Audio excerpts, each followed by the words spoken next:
लेकिन इसका असल मकसद क्या है धनंजय गिरी जी? क्योंकि यहाँ पर तो कई आरोप, आप यहाँ तुष्टीकरण और आप यहाँ विपक्ष को घेरना चाहते हैं, क्योंकि जब संबित पात्रा उनका जो बयान सामने आया है कि किस तरह से कांग्रेस ने अपने टाइम में, अपने नेहरू गांधी पॉलिटिक्स के चक्कर में बड़े बड़े महापुरुष पटेल जैसे लोगों को किस तरह से उनको बिल्कुल यहाँ नजरअंदाज किया गया, उनको डिसअपियर किया गया, वो आप सब सामने रखना चाह रहे हैं। असल मकसद क्या है आज इस पर बहस का?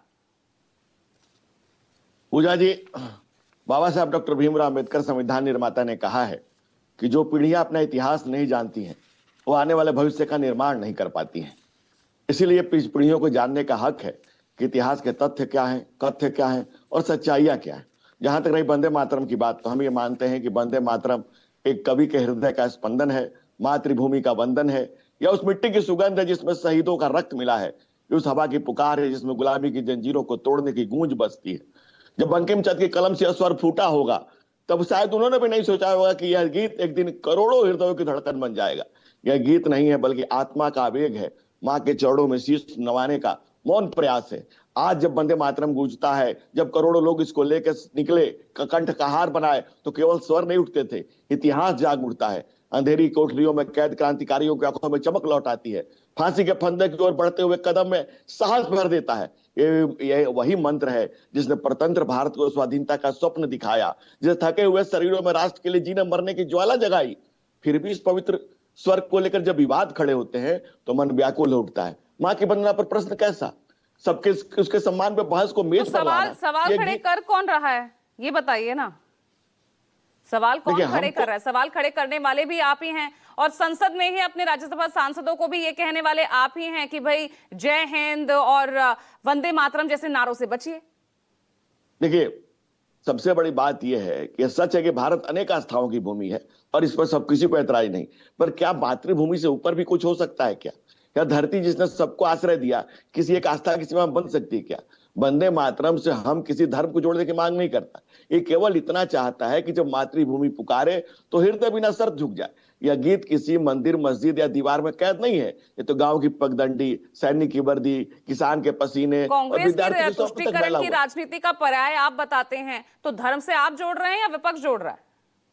देखिए, वंदे मातरम हमें यह सिखाता है कि राष्ट्र केवल भूगोल नहीं है, यह भावबोध होता है। जब जब यह गीत बजता है, जब जब कंठ का हार बनता है तो भावबोध जीवित होता है। भाव जीवित है, जब जब इस पर संदेह की छाया पड़ती है तब आत्ममंथन की आवश्यकता महसूस होती है। और जब इस गीत के स्टेंजाज को आप काटते हैं, छाटते हैं, या गीत को गाने में या बोलने में आपको परहेज होता है, या आप इस पर सवाल उठाते हैं, तब सवाल या निशान खड़े होते हैं कि क्या मातृभूमि से बढ़कर भी कुछ है ना? मुझे ये बताइए ना, परहेज किसे है? सवाल कौन उठा रहा है, आप ये बताइए। भाई, जब 1937 में पंडित नेहरू ने इसका हिस्सा कटवाया तो किसने ऑब्जेक्शन उठाया था?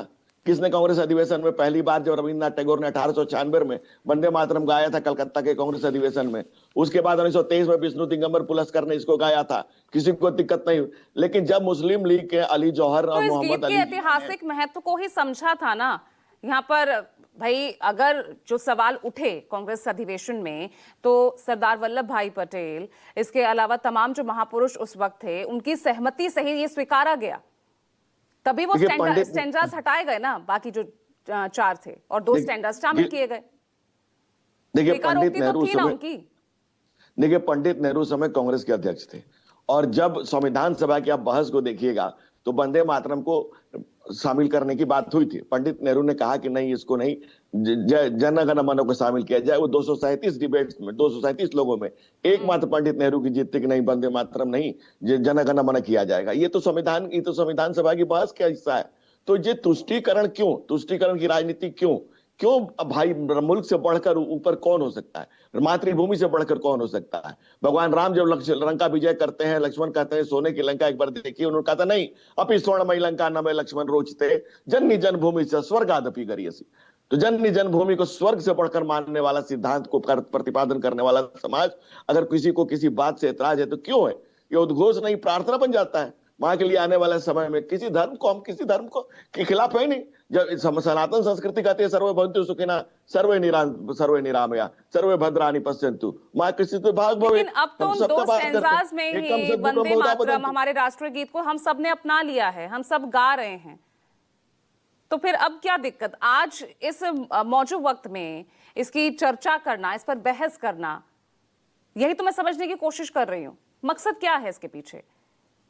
जानने का मकसद है, पीढ़ियों को समझना चाहिए कि पूरी गीत क्या है, पूरी कहानी क्या है, राष्ट्रभक्ति क्या है, किस तरह से इस गीत ने क्या कंठहार बना, कैसे किसान नौजवान, कैसे राम प्रसाद बिस्मिल, कैसे भगत सिंह, कैसे अशफाकुल्ला खान फांसी के फंदे पर चढ़े, वंदे मातरम गाते हुए चढ़े। लेकिन जो लोग तुष्टीकरण की राजनीति में आज जो तुष्टीकरण कर रहे हैं, वो क्यों कर रहे हैं? क्यों अपीसमेंट की राजनीति करें? तुष्टीकरण ने इस देश का बेड़ा गर्क किया है।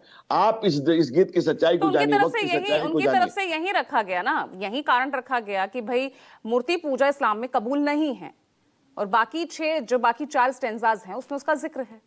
इसका समाधान निकाला गया, जिसे रविंद्रनाथ टैगोर ने स्वीकार किया, जिससे नेहरू, जिनका आप नाम लगातार ले रहे हैं, उन्होंने स्वीकार किया, सरदार वल्लभ भाई पटेल ने स्वीकार किया, जिनके लिए आप कह रहे हैं कि जो कांग्रेस और यहाँ पर नेहरू और गांधी की पॉलिटिक्स में वो किस तरह से उनकी भेंट चढ़ गए, ये कह रहे हैं ना आप? नहीं, मैं ये कह रहा हूं कि मूर्ति पूजा आप नहीं करें, कोई दिक्कत नहीं, लेकिन मुल्क का मान तो रखेंगे। मुल्क मातृभूमि है, ये माता है हमारी, इसका तो मान आप भी रखेंगे। और इस्लाम भी कहता है कि आप जिस मुल्क में रहे उस मुल्क का क्या तारीफ करिए। अभी अल्लामा इकबाल की बात हो रही थी कि अल्लामा इकबाल ने कहा सारे जहां से अच्छा हिंदुस्तान था हमारा, लेकिन पूरा सांगोपांग समझना होगा ना। उसी अल्लामा ने 10 साल बाद तराना मिली लिखा, और क्या लिखा? चीनो अरब हमारा, हिंदुस्तान हमारा, मुस्लिम है वतन है, सारा जहां हमारा। तो सारा जहां हमारा जो मानने की मानसिकता है, जो किसी बाउंड्री को नहीं मानता है, जो किसी देश की सरहदों को नहीं मानता है, उस सोच पर, उस जहनियत पर, उस तरह के लोगों जवाब दीजिए भाई। अब यहाँ